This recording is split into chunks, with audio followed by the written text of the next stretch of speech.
On చేసేవారు. క్రీస్తునందు ప్రియమైనటువంటి వారులారా, ఈ ఆదివారపు సాయంత్రం వేళ సమకూడి ఉండగా మరి ఇంత మట్టుకు మనం దేవుని స్తుతించాం, పాటలతో ఆరాధించాం. దేవుని వాక్యం ఆలకించుటకు కాను మనము ఏర్పాటు చేసుకున్నటువంటి లేఖన భాగము ఆదికాండము 24వ అధ్యాయము 58వ వచనము నుండి 67వ వచనం వరకు గల వాక్య భాగము చదువుగా మనం ఆలకించి ఉన్నాం. ఈ వాక్య భాగాన్ని ధ్యానము చేయడానికి గాను మనం ప్రార్థనతో మన హృదయాలను సిద్ధం చేసుకుందాం. మనమందరం తల వంచినట్లయితే ప్రార్థించుకుందాం.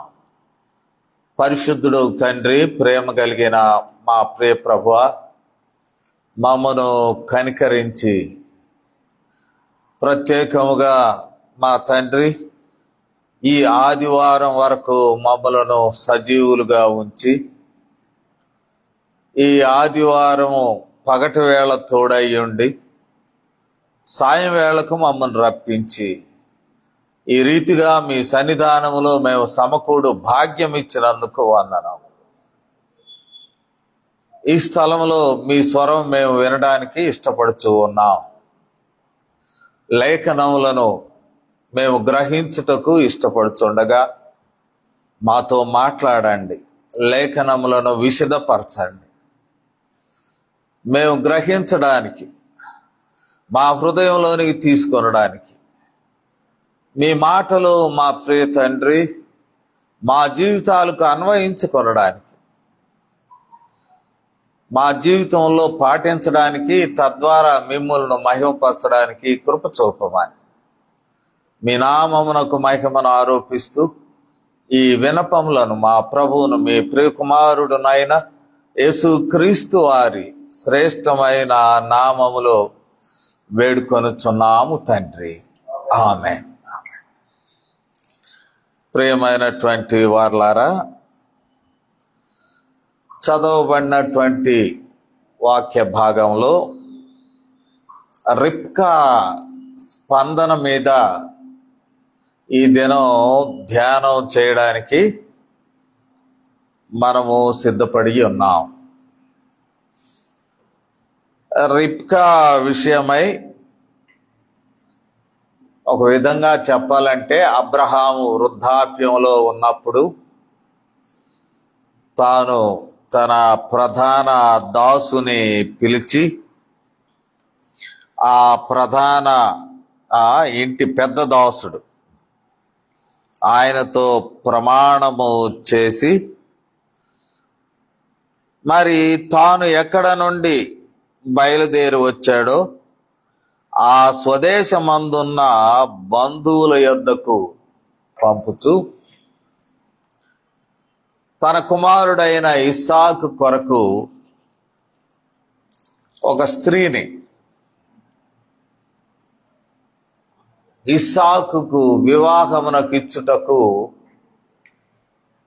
ఒక స్త్రీని తీసుకొని రమ్మని ప్రధాన దాసుడు లేక ఇంటి పెద్ద దాసుని పంపడం మనం చూస్తున్నాం. ఆ ప్రయాణం అంతా 24వ అధ్యాయంలో వివరించబడినది. చివరకు మరి బెతూయేలు మరియు ఆ బెతూయేలు కుమారుడగు లాబాను వారి యొద్దకు చేరుకోవడం జరిగినది. అబ్రహాము ప్రధాన దాసుడు లేక పెద్ద దాసుడు ఆ స్థలానికి చేరుకున్నాక తాను వచ్చిన పని వివరించాడు. వివరణలు కూడా ఆ పెద్ద దాసుడు చక్కగా వివరించాడు. నా యజమానుడు అబ్రహాము దేవుడు ఆయనను కృప చూపాడు కాబట్టి ఆయన ఆశీర్వదింపబడ్డాడు. ఇక్కడే ఆయన మాటలు కనపడతాయి. 34, 35 వచనాలు అదే అధ్యాయం. అంతటా అతడు ఇట్లనెను, నేను అబ్రహాము దాసుడను, యెహోవా నా యజమానుని బహుగా ఆశీర్వదించెను గనుక అతడు గొప్పవాడాయ. అంటే నా యజమానుడు గొప్పవాడని చెప్పడం కన్నా యెహోవా ఆశీర్వదించాడు కాబట్టి అబ్రహాము గొప్పవాడయ్యాడు. యెహోవా ఆశీర్వాదములు పొందినటువంటి అబ్రహాము తన గొప్పతనమును తన సమస్తమును తన కుమారుడికి ఇచ్చాడు. అది తర్వాత చెప్పబడిన మాట. 36వ వచనములో, నా యజమానుని భార్య అయిన శారా వృద్ధాప్యంలో నా యజమానునికి కుమారుని కనెను. నా యజమానుడు తనకు కలిగినది యావత్తు అతనికి ఇచ్చాడు. అబ్రహామేమో దీవెనలు దేవుని నుండి పొందాడు. దేవుని నుండి తాను దీవెనలు పొంది ఆ దీవింపబడినటువంటి సమస్తమును తన కుమారునికి ఇచ్చి ఉన్నాడు. కాబట్టి అబ్రహాము గొప్పతనము కుమారునకు వచ్చినది. అవి దీవెనలేమి, ఆశీర్వాదములు, సంపద, సమస్తం అని ఇంట్రడ్యూస్ చేసి తాను వచ్చిన పని తెలియజేశాడు. అబ్రహాము తన కుమారుడికి అక్కడ కానానులో ఉన్న కనానీయుల కుమార్తెను చేయవద్దు, చేయకూడదు అని నిర్ణయం చేసుకొని తన స్వదేశమునకు నన్ను పంపాడు, స్వకీయుల యొద్దకు నన్ను పంపాడు, అమ్మాయిని తీసుకురమ్మని పంపాడు. పంపినప్పుడు ఒక ప్రశ్న వేశాను, ఆ అమ్మాయి నా వెంట రాకపోతే, కనానుకు నా వెంట బయలుదేరి రాకపోతే నేనేం చేయాలి అని అడిగినప్పుడు ఈ పెద్ద దాసుడు అంటాడు, నా కుమారుని మాత్రం అక్కడికి తీసుకెళ్ళడానికి వీలు లేదు. ఆ అమ్మాయి రాకపోతే వదిలేసేయి, నీతో ప్రమాణం చేయించుకున్నాను, ఆ ప్రమాణము నుండి కూడా నీవు విడుదల పొందబోవచ్చు ఉన్నావు. కాబట్టి వస్తానని డిసైడ్ అయితే, తీర్మానం తీసుకుంటేనే నువ్వు వెంట పెట్టుకుని రా అని పంపాడు. ఈ విషయాలు ఆ సాయం వేళలో వారికి వివరించాడు. వారు అంగీకరించారు. బెతూయేలు, లాబాను వాళ్ళు అంగీకరించారు. అంగీకరించినప్పుడు అప్పటికప్పుడు తీసుకువచ్చినటువంటి కానుకలు ఇచ్చేశాడు. అమ్మాయికి ఇచ్చాడు, రిబ్కాకి ఇచ్చాడు. మరియు తరువాత ఆ సేవకుడు వెండి నగలను, 53వ వచనం, బంగారు నగలను, వస్త్రములను తీసి రిబ్కాకు ఇచ్చెను. మరియు అతడు ఆమె సహోదరునికిని తల్లికిని విలువ గల వస్తువులు ఇచ్చెను.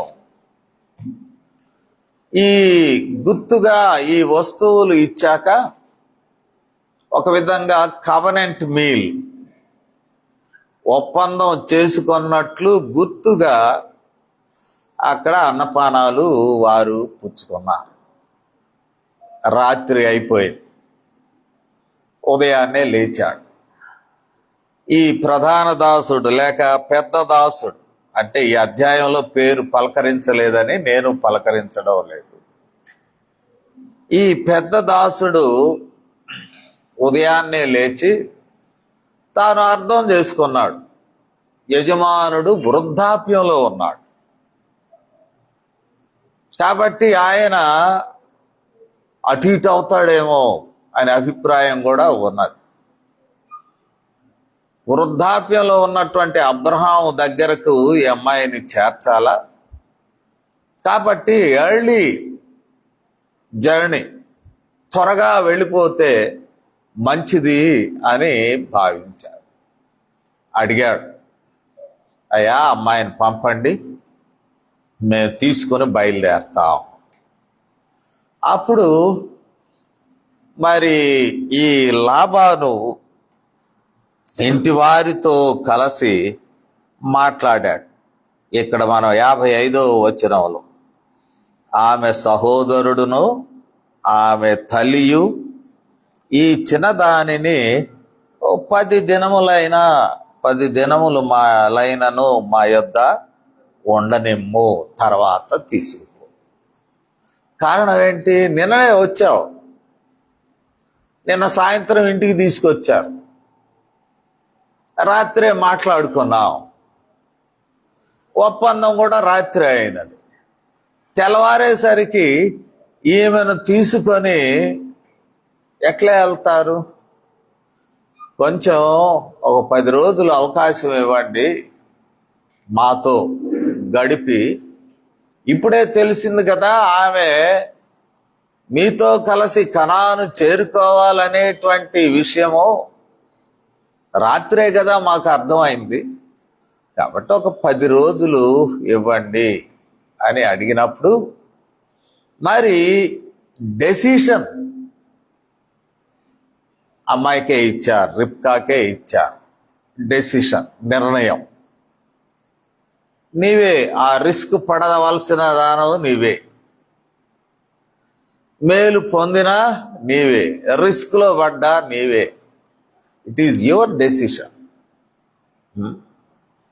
కాబట్టి ఆ రిబ్కాను పిలిచి అడిగారు, ఇది నిర్ణయం బాబు, అమ్మా నీదేనో, కాబట్టి నువ్వేం చెబుతావు అనేటువంటి మాట అడిగినప్పుడు 57వ వచనంలో మనం చూసినట్లయితే, వారు ఆ చిన్నదానిని పిలిచి ఆమె ఏమనునో తెలుసుకుందామని చెప్పుకొని రిబ్కాను పిలిచి, ఈ మనుషునితో కూడా వెళ్ళిదవా అని ఆమెను అడిగిన. రిబ్కాను పిలిచారు. స్ట్రేంజరే, ప్రధాన దాసుడు, పెద్ద దాసుడు, స్ట్రేంజర్.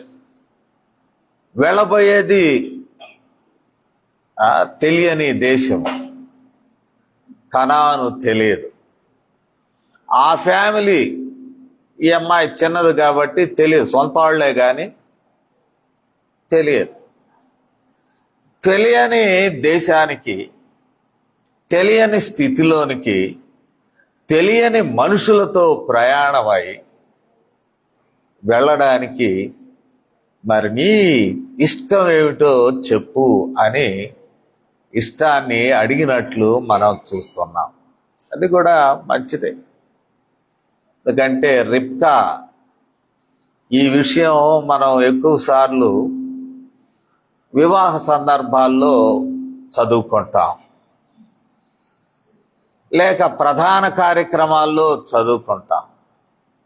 కానీ విశ్వాస జీవితంలో రిబ్కా ఆత్మికముగా సంఘముతో పోల్చవచ్చును, విశ్వాసితో పోల్చవచ్చు, సంఘములోని విశ్వాసితో పోల్చవచ్చు. విశ్వాసి తాను లోకములో నుండి బయలుదేరి దేవుని కుటుంబములోనికి వెళ్ళవలసి ఉంటుంది. ఇది కీలకమైనటువంటి ఈ నిర్ణయము విశ్వాసిదే, విశ్వాసే తీసుకోవాలి. మనం రక్షింపబడుచున్నాం, ప్రభువులోకి వస్తూ ఉన్నాం, ప్రభు యొక్క సహవాసం సంఘంలో చేరబోతూ ఉన్నాం, ప్రభు రాజ్యం కొరకు సిద్ధపడుతున్నాం. ఇది మనకి ఇవ్వబడినటువంటి privileges. But we do not know how future will be. భవిష్యత్తు ఏ రీతిగా ఉంటుందో యేసుప్రభు వారే అన్నాడు, ఎవడైనా నన్ను వెంబడించాలంటే ఇదే ఆషామాషి వ్యవహారం అని నేను చెప్పడం లేదు. I'm not giving any false promises. వెంబడించాలనుకుంటే రిస్కులు భరించడానికి మీరు బయలుదేరి డిసైడ్ యువర్ సెల్ఫ్. అనుదినం సిలువనెత్తుకుని నా వెంబడి నడవాల్సిందే అని అంట. అన్నంత మాత్రాన భయపెట్టడం లేదు. ఈ ప్రయాణంలో ఉన్నటువంటి ఇబ్బందుల గురించి చెప్పాడు, కానీ రాబోతున్నటువంటి ఆశీర్వాదములు దీవెనల గురించి మభ్యపెట్టి విశ్వాసులను యేసు ప్రభువారు పిలవలేదు. ఇప్పుడు ఉన్నటువంటి సమస్య మభ్యపెట్టి ప్రభువులోనికి మనుషులను ఆహ్వానించడం. వ్యాధులు ఉన్నవారిని, దీర్ఘ వ్యాధులు ఉన్నవారిని ప్రభు దగ్గరికి రండి, ప్రభు మీకు సహాయం చేస్తాడు, మీకు స్వస్థత కలుగుతుంది, ఆశీర్వాదాలు కలుగుతాయి, అవి కలుగుతాయి, ఇవి కలుగుతాయి. మభ్యపెట్టేటువంటి పరిచర్య కనబడుతూ ఉంటాం. మాకు కూడా మా కాంగ్రిగేషన్లో చెప్తారు, అయ్యగారు మన సంఘానికి వచ్చాక దీర్ఘకాలం సంతానం లేని ఎన్ని కుటుంబాల్లో దేవుడు సంతానం ఇచ్చాడు, వాళ్ళందరూ టీవీల్లో తెగ చూపిస్తున్నారు, చెప్పుకుంటున్నారు, మనం చెప్పుకోం ఏంటండి? మనది అది కాదు. దేవుడు సహాయం చేస్తాడు, దేవుడు సహాయం చేస్తాడు. ఈరోజు కూడా దంపతులు వచ్చారు నా దగ్గరికి, పాస్టర్ గారు కన్సీవ్ అయ్యానండి, ఇట్స్ ఎ మెరికల్. ఓకే, దేవుని ఆశీర్వాదం దొరికినాయి, ప్రార్థన చేస్తాను, ఓకే, మంచిదే. అంతకు మించి ఈ వాగ్దానాలు శరీరపరమైనటువంటివి, మెటీరియలిస్టిక్ ప్రాస్పరిటీ, వీటిని వాగ్దానం చేస్తూ మనుషులను ఆహ్వానించినప్పుడు అది వారిని భ్రమలో పెట్టి మనం ఈ నూతన గుంపులోనికి ఆహ్వానించిన వారం అవుతాం. అది కాదు. All these are risks. రిబ్కాకు రిస్కులు ఉన్నాయి. ఎలాంటి రిస్కులు? ఆమెకు తెలియని స్థితిలోనికి వెళుతూ ఉంది. ప్రధానముగా తెలియని మనుషులతో వెళుతోంది, తెలియని దేశానికి వెళుతోంది. మరి వాళ్ళు పూర్వీకులు, వాళ్ళ మనుషులే కానీ తెలియని కుటుంబంలోకి వెళ్తుంది. ఏమికి అంత తెలియదు రిబ్కా. డిసైడ్ యువర్ సెల్ఫ్ అనగానే ఆమె తాను నిర్ణయము తీసుకున్నది. ఆమె నిర్ణయం తీసుకొనిన పిమ్మట ఆమె ప్రయాణం మనకు తెలుస్తూ ఉన్నది. ఈ నిర్ణయమే క్రూషియల్. నేను వెళ్ళెదను. రిబ్కాను పిలిచి 58లో ఈ మనుషునితో కూడా వెళ్ళెదవా అని ఆమెను అడిగినప్పుడు వెళ్ళెదను, తెలుగులో ఒక్క పదమే, వెళ్ళెదను. ఇంకేముంది? No argument. ఇక మళ్ళీ ఇప్పుడే వెళ్తావా, రెడీ అయినా, పొద్దున్న బయలుదేరుతావా, ఇంక ఈ మాటలకు అవకాశం ఉంది. వెళ్ళేదను. వెంటనే కుటుంబం సిద్ధం చేశారు, ప్రయాణానికి సిద్ధము చేశారు. ఆమె దాదిని తోడిచ్చారు, నర్స్ దాది. ఆ దాది మనకు 35వ అధ్యాయంలో కనపడుతుంది. ఆదికాండము 35:8 వచనంలో చూసినట్లయితే, రిబ్కా దాది అయిన దెబోరా చనిపోయి బేతేలునకు దిగువనున్న సింధూర వృక్షం కింద పాతిపెట్టబడెను. రిబ్కా దాది పేరు ఇక్కడ ఇస్తాడు. దాది ఒక్కరే, ఆమె దెబోరా. మరి న్యాయాధిపతుల గ్రంథంలో ఉన్న దెబోరా కాదు సుమా, షీఈస్ డిఫరెంట్ దెబోరా. ఈ దెబోరాను తోడుగా ఇచ్చారు. ఇక పనివారు, వారు వీరు ఏమైనా కొందరిని పంపించి ఉండవచ్చు. మరి ఆమె ప్రయాణానికి ఒంటెలు సమకూర్చింది ఎవరు? ఇక్కడ కానీ మనం చూసినట్లయితే, if you read between the lines, ఆ నిశ్శబ్దం వెనక ఉన్నటువంటిది ఏమిటి అని ఆలోచిస్తే ప్రయాణానికి కూడా మరి అబ్రహాము ఒంటెలే అక్కడ అందుబాటులో ఉన్నాయి అనుకోవచ్చు. ఒంటెలను తీసుకొచ్చాడుగా. అబ్రహాము పెద్ద దాసుడు, ఒంటెలను పట్టుకొచ్చాడు. అన్ని ఒంటెలు ఆయన ఏం చేసుకుంటాడు? వాస్తవంగా ఒక మనిషే కదా. కాకపోతే ఆయనతో పరివారం వచ్చి ఉంటుంది. కాబట్టి అబ్రహాము యొక్క ఒంటెలను మాత్రము వారు వాడి ఆ ఒంటెల మీదనే ఆమెను సాగనంపడం జరిగినది. ఆ ఒంటెల మీద ప్రయాణం. ప్రేమ ముందుకొచ్చి కూర్చుంటావా?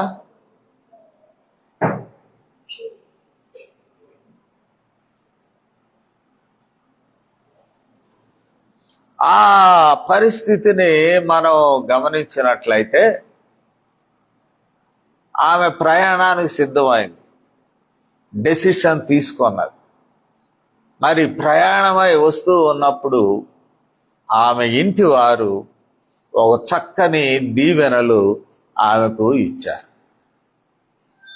ఏమి దీవెనలు ఇచ్చారు అని మనం చూసినట్లయితే 60వ వచనంలో వారు రిబ్కాతో, మా సహోదరి, నీవు వేల వేలకు తల్లి వగుదువుగాక, నీ సంతతి వారు తమ పగవారి గవిని స్వాధీనపరచుకొందురుగా కానీ ఆమెను దీవింపగా. ఈ దీవెనలో ఒక ప్రత్యేకత ఉన్నది. ఒక పెద్ద కుటుంబాన్ని ఆమె వదిలి వస్తూ ఉన్నది. తన వారు పెద్ద కుటుంబం. మరి వెళ్ళబోతున్నటువంటి స్థలంలో నువ్వే పెద్ద జనాంగం అవుతావు. What you lose, there you are going to gain more. కారణం ఏమిటి? అబ్రహాముకు చేసిన వాగ్దానం ఉన్నది, గట్టి వాగ్దానం.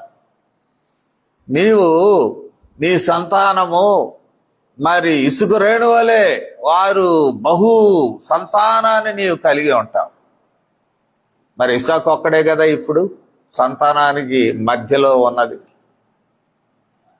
ఇస్సాకు సంతానాన్ని కనాలంటే ఇప్పుడు వివాహానికి వస్తున్నటువంటి రిబ్కానే కీలకం. అబ్రహాముకి ఇచ్చిన వాగ్దానము రిబ్కా ద్వారా అది నెరవేరవలసి ఉన్నది. Big challenge. మనం దేన్ని విడిచి వస్తామో, విడిచి వస్తూ ఉన్నప్పుడు దేవుడు మన కొరకు ఎక్కువ ఆశీర్వాదములను అవతలి ఒడ్డున ఆయన సిద్ధం చేసి ఉన్నాడు. అదే రిబ్కా స్టోరీలో విడిచి రావడం చాలా కీలకమైనటువంటి.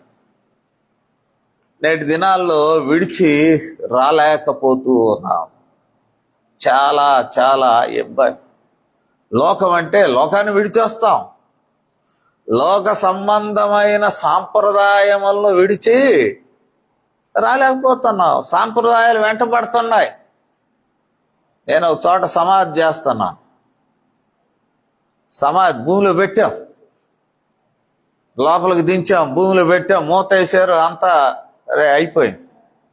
ఒక ఆమె వచ్చింది, అయ్యో ఆయనకి మలతాడు దింపలేదయ్యా అంటే ఇప్పుడు ఏం చేయమంటావు అంటే, తీయాల్సిందే, బయటికి తీయి భూమిలో నుంచి అంట. ఏం అవసరం లేదు, మనకు ఆ నమ్మకాలు లేవు, వదిలేసేయండి అంటే, ఆ రోజున ఆ ఇంట్లో రక్షణ పొందిన అల్లుడు ఉన్నాడు. ఆయన గట్టిగా వాయిస్ వినిపించాడు, పాస్టర్ గారు చెప్పింది అర్థం కావట్లేదా? ఆయనకన్నా నీకు రూల్స్ తెలుసా? వదిలే అంతే అని గట్టిగా అరిచాడు. అంతటితో పూర్తి చేశాం. ఇవి లోకములో ఉన్న వాటిని మనం వెంట తెచ్చుకుంటున్నాం, లేక మన పాతకాలపు జీవితంలో ఉన్న వాటిని మనం వెంట తెచ్చుకుంటున్నాం. అవి దీవెనలకు అడ్డం అవుతున్నాయేమో మనం గ్రహించాల్సి ఉంటుంది. మన దీవెనలకు ఆటంకం అవుతూ ఉన్నదేమో దేవుడు మనల్ని దీవించాలని ఆయన ఆశపడితే మనం ఆ దీవెనలను అడ్డుకుంటున్నామేమో. అడ్డుకుంటున్నామేమో. ఇక్కడున్న యవనస్తుడు రవి వాళ్ళ చేలో బోరేస్తున్నాడు, నన్ను పిలిచి ప్రార్థన చేయించాడు. ప్రార్థన చేసి ఇటు రాగానే దానిలో టెంకాయ పెట్టాడంట. ఎవడో సలహా ఇచ్చాడు, వేసారు డ్రిల్ చేస్తున్న నీళ్లు పట్టడం వల్ల దాన్ని తీసేసి మర్యాదగా అవతలకు తీసుకెళ్ళి ఇంకో చోట వేశాడు. ఈ అబ్బాయి ఒప్పుకున్నాడు, సాతాను పనిచేసింది అక్కడ, అందువలన అది ఫెయిల్ అయిపోయింది. నిజమే, దేవుని గృహంలో దైవ సంబంధమైన విషయాల్లోనికి మనం వెళుతూ ఉన్నప్పుడు మరలా వెనుకున్నటువంటి లోకాన్ని మనం తీసుకురానక్కర్లేదు. ఎందుకంటే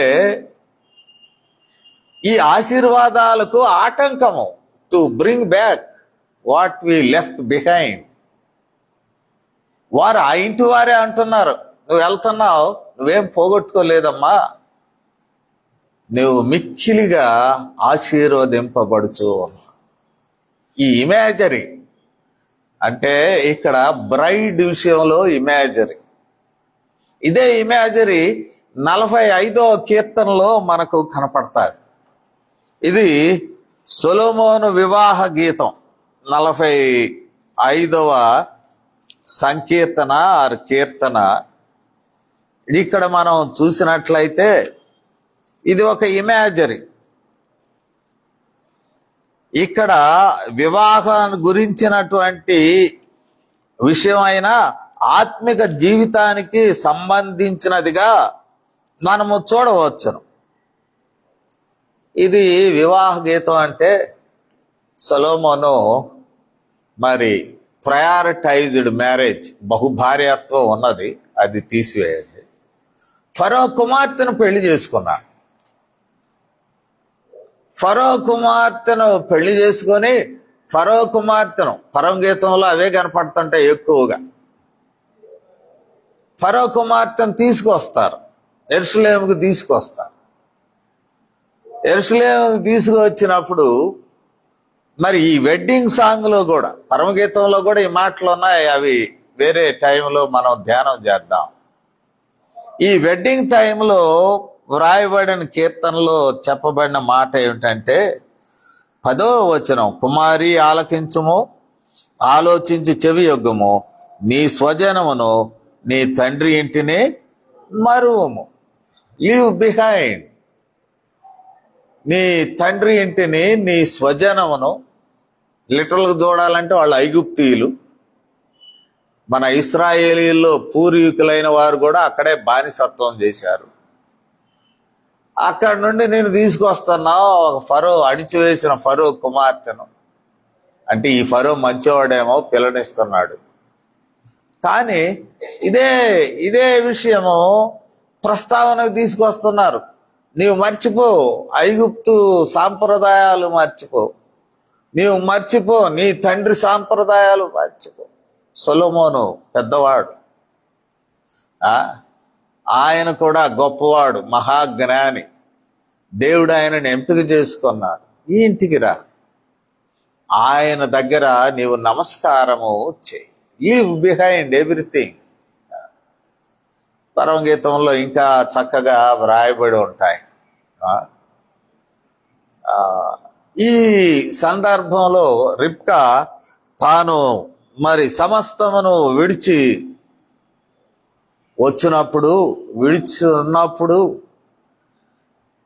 ఇంటి వారు ఆశీర్వదించారు. మంచి బెనడిక్షన్, నీవు ఆశీర్వదింపబడతావు, నీకేం ఇబ్బంది లేదు, మరి నీవు గొప్పదానం అవుతావు. నువ్వు ఒక జనరేషన్ ఏడు వదిలేసిపోతుంటే నువ్వే ఒక గొప్ప జనరేషన్గా అక్కడ మారిపోతున్నావు, గొప్ప జనాంగం తల్లి అవుతున్నావు. దేవుడు నిన్ను ఆశీర్వదిస్తున్నాడు. వాట్ యు హ్యావ్ లూజ్డ్, పోగొట్టుకున్నదేది స్వల్పము, నీవు పొందబోచున్నది అతి గొప్పది అని వారే ఆశీర్వదించారు. ఆశీర్వాదం పొందుకొని తాము పోగొట్టుకొనవలసిన వాటిని పోగొట్టుకొని తాను బయలుదేరినట్లు మనము చూస్తాం. ఇక 61 నుండి మరి ప్రయాణం, ఇంటి దగ్గర నుండి ట్రాన్సిషన్, ఈ ప్రయాణం ప్రారంభం అవుతూ ఉంటుంది. ఆ ఒంటెలనెక్కి ఆ మనుషుని వెంట వెళ్ళిరి. రిబ్కాయు, ఒక విధంగా చెప్పాలంటే దాది, ఆమె పని కత్తెలు లేచి ఒంటెలనెక్కి ఆ మనుషుని వెంబడించి వెళ్ళిరి. అట్లు మరి తోడుకొని పోయెను అని వ్రాయబడి ఉన్నది. అట్లు తోడుకొని పోయాను. ఇక 61వ వచనం నుండి మనం చూసినట్లయితే ద అదర్ సైడ్, 61వ వచనం నుండి మనం చూద్దాం.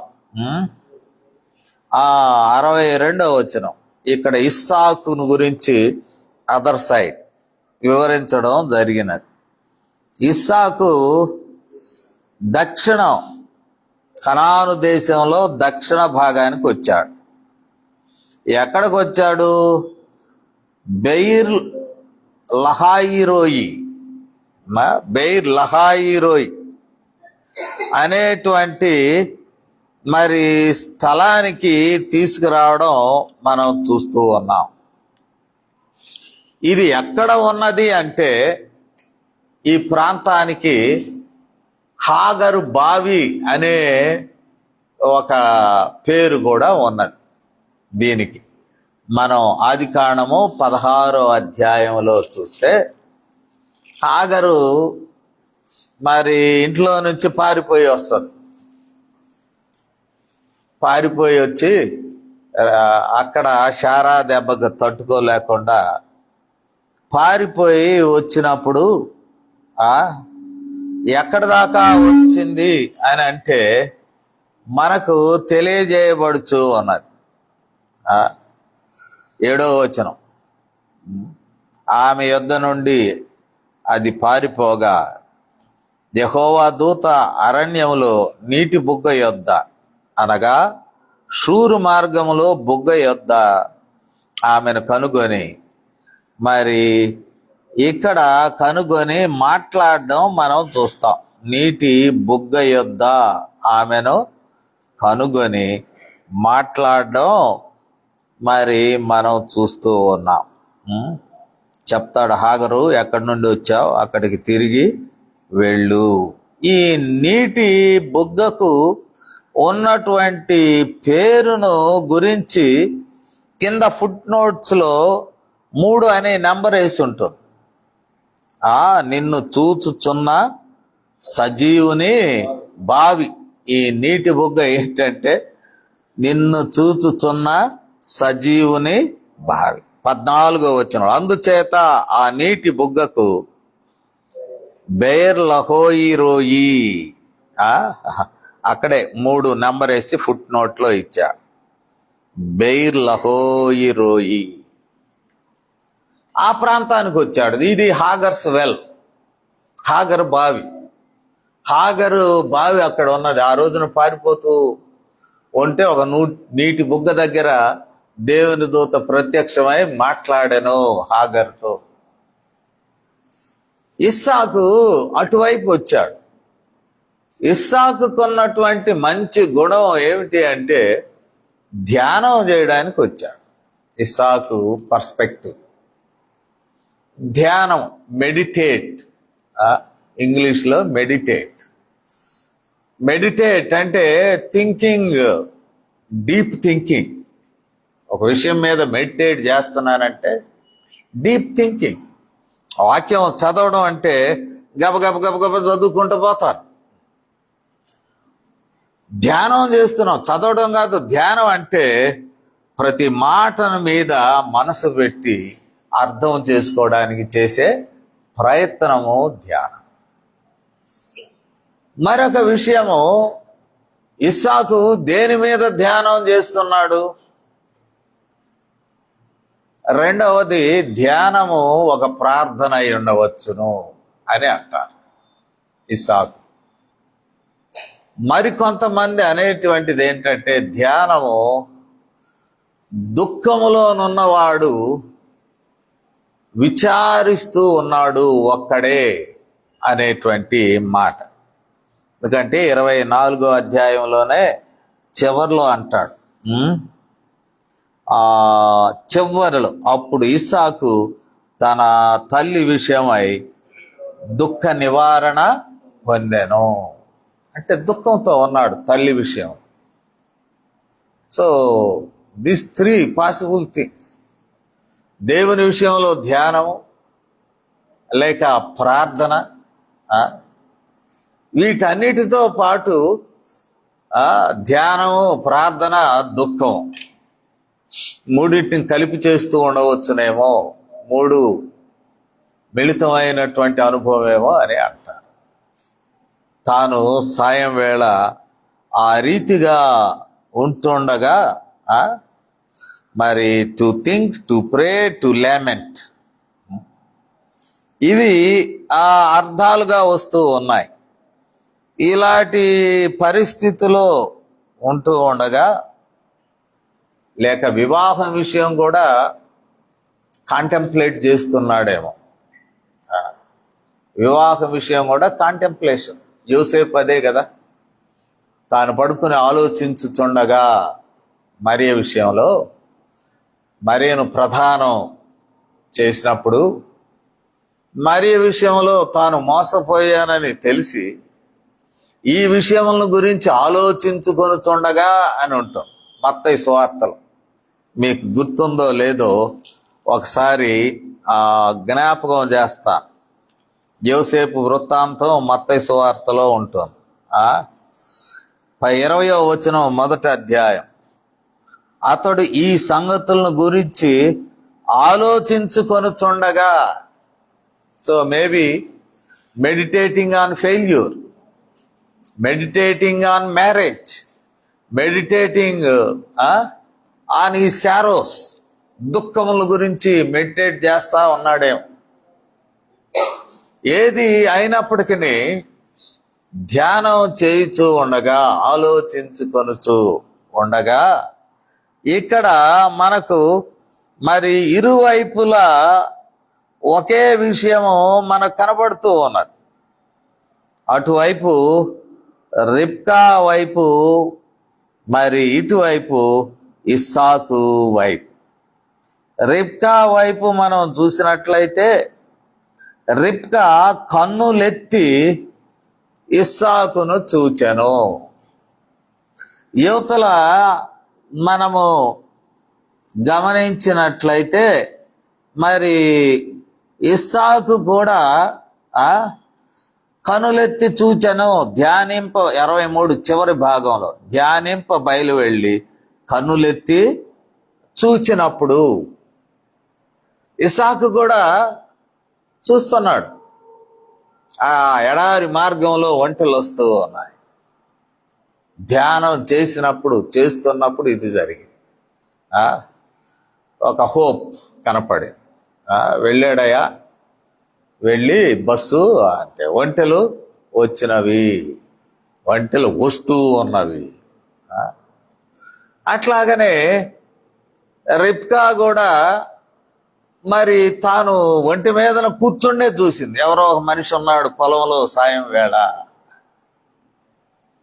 రిబ్కా రెస్పాన్స్ ఏంటంటే ఆమె ఆ ఒంటి మీద నుండి కిందకు దిగింది. ఫస్ట్ రెస్పాన్స్, ఒంటి మీద నుండి కిందకు దిగి.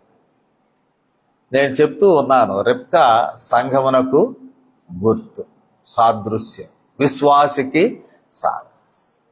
సంఘమైన విశ్వాసి అయిన దేవుని యొద్ద విధేయత గలవారమై ఉండవలసి, విధేయత చూపవలసిన వారమై ఉన్నాం. మన రక్షకుడైన యేసుక్రీస్తు ఎదుట సంఘము we need to humble ourselves. ఎప్పుడు కూడా మనము కటువుగా ఉండకూడదు. మన దేవుని ఎదుట దిగిన వెంట వచ్చిన వారిని అడిగింది, ఎవరు అక్కడ ఒక మనిషి కనపడుతున్నాడు, ఎవరు? వాళ్ళు చెప్పారు, ఇస్సాకు. వెంటనే ముసుగు వేసుకోవాలి. ఈ జెస్చర్స్ అన్నీ కూడా రిబ్కా వైపు నుండి కనపడుతున్నాయి. బావి దగ్గర ఉన్నప్పుడు ఈయన బావి దగ్గర సంఘటనలు మనకు తెలుసు. మంచినీళ్ళు అడిగితే నువ్వు దాగు, నీ ఒంటెలకు దాపుకో. Hospitality, good gesture. నువ్వు తాగు, నీ ఒంటెలకు దాపించు. నెక్స్ట్ ఇంటికి వచ్చాక అగైన్ నువ్వు వెళ్తావా?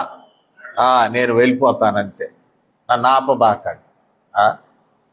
ఒక విధంగా సంచి సర్దుకుని వచ్చినట్లే, వెళ్ళిపోతాను, ఇప్పుడు వెళ్తాను. ఇక నెక్స్ట్ జెస్చర్, ఒంటి మీద నుండి దిగిన మరొక జెస్చర్, తాను ముసుగు వేసు. ఇవన్నీ కూడా సంఘము క్రీస్తు ఎడల చూపించవలసినటువంటి ఒక మంచి స్పందన. We need to react like that. కుటుంబ వ్యవహారం అనేది నేను చెప్పడం లేదు, కానీ ఇది కుటుంబ వ్యవస్థ కూడా నాటి దినాల్లో అట్లాగే ఉండి ఉండవచ్చును. ఎందుకంటే మరి పురుషుడు వైపు వాళ్ళు వెళ్ళే అమ్మాయికి ప్రపోజల్ ఇస్తూ ఉన్నారు. ఈ దినాల్లో పాపం కొంతమంది పేద ఆడపిల్లలు ఉన్నవాళ్ళు వాళ్ళ తల్లిదండ్రులు ఊరూరు తిరిగి మా పిల్లని చేసుకోండి అయ్యా, మా పిల్లని చేసుకోండి అయ్యా అని అడుగుతున్నారు. నేను చాలా జాలి పడతాను. ఎందుకంటే బిడ్డను పెంచి పెద్ద చేశాక గొప్పతనం, సోషల్ స్టేటస్ లేనందువలన వాళ్ళు బ్రతిమలాడుకుంటూ ఉంటుంటారు. కానీ పాత నిబంధన కాలంలోనే ఉన్నటువంటి ఒక సాంప్రదాయం, పురుషుడే రాయల్గా పంపాలి. అమ్మాయిని అడిగి రండి అయ్యా, వారి ఇంటి వారిని అడిగి రండి అయ్యా. ఇది మంచి ఇనిషియేటివ్, దైవ ఆమోదమైనటువంటి ఇనిషియేటివ్, ఆమోదమైన ఇనిషియేటివ్. ఎప్పుడైతే దైవ ఆమోదమైన ఇనిషియేటివ్ వచ్చినో ఆ ఇనిషియేటివ్లో మరి ఈమె ఏ రీతిగా స్పందించినది అని మనం చూస్తూ ఉన్నాం. How she responded. మంచి రెస్పాన్స్. ఈ రెస్పాన్స్లో మనము గమనించినటువంటిది మరి రెబ్కా యొక్క పొలైట్నెస్.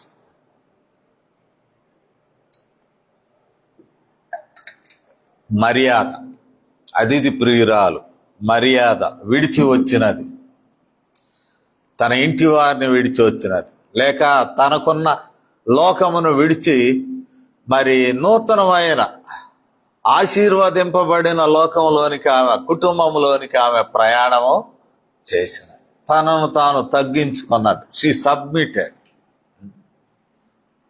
చివరకు ఆమె వలన ఆ ఇంటిలో జరిగినది ఏమిటి అని అంటే దుఃఖ నివారణ ఇస్సాకు పొందాడు. దుఃఖ నివారణ పొందాడు.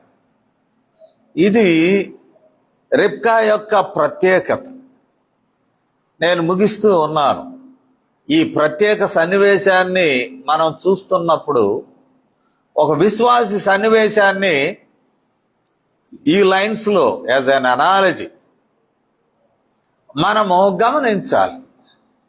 విశ్వాసిని దేవుడు లోకములో నుండి రమ్మన్నాడు. దేవుడు లోకములో నుండి రమ్మన్నాడు. చాలాసార్లు చెప్పాను. ఈ ఊర్లో ఒక పెళ్లికి హాజరయ్యా. పాస్టర్ గారినే కదా, అక్కడ పాస్టర్ పెళ్లి చేస్తున్నాడు.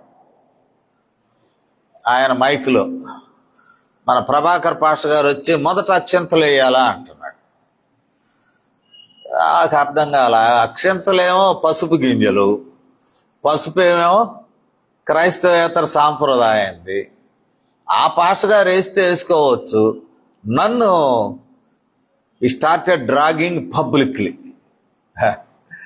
నేను మర్యాదగా చెప్పాయా, చేయబెట్టి ప్రార్థన చేస్తాను,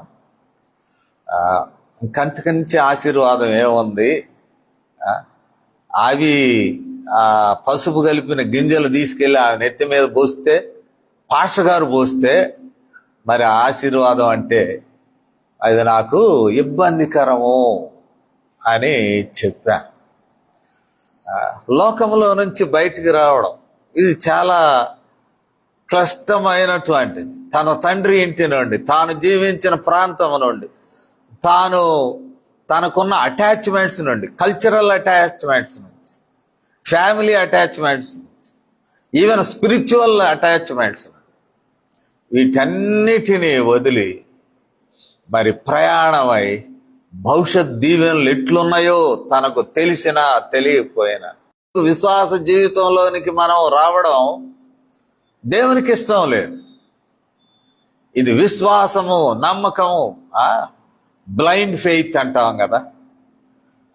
విశ్వాసం గుడ్డిది అనవచ్చు, బ్లైండ్ ఫెయిత్. బయలుదేరి రావాలి. యేసు ప్రభులోనికి వచ్చినప్పుడు, అన్ని విడిచి వచ్చినప్పుడు యేసు ప్రభు వారు చూసుకుంటారు. అది ఆయన చేతిలో పడినప్పుడు యేసు ప్రభు వారు ఆ కుటుంబాన్ని ఆశీర్వదించాడు, రిబ్కాను ఆశీర్వదించాడు. బిలీవర్ యొక్క ఈ అడుగులు, విశ్వాసికి ఉండవలసిన అడుగులను మరి మనం ఇక్కడ ధ్యానం చేసుకున్నాం. విశ్వాసికి ఉండవలసినటువంటి అడుగులు రిబ్కాకు ఉన్నాయి. She was very much hospitable to God servant. రిబ్కా దైవ సేవకుల విషయంలో మరి చాలా అతిథి ప్రియురాలుగా ఉన్నది, ఆతిథ్యం ఇచ్చినదిగా ఉన్నది. ఫస్ట్ సైట్లోనే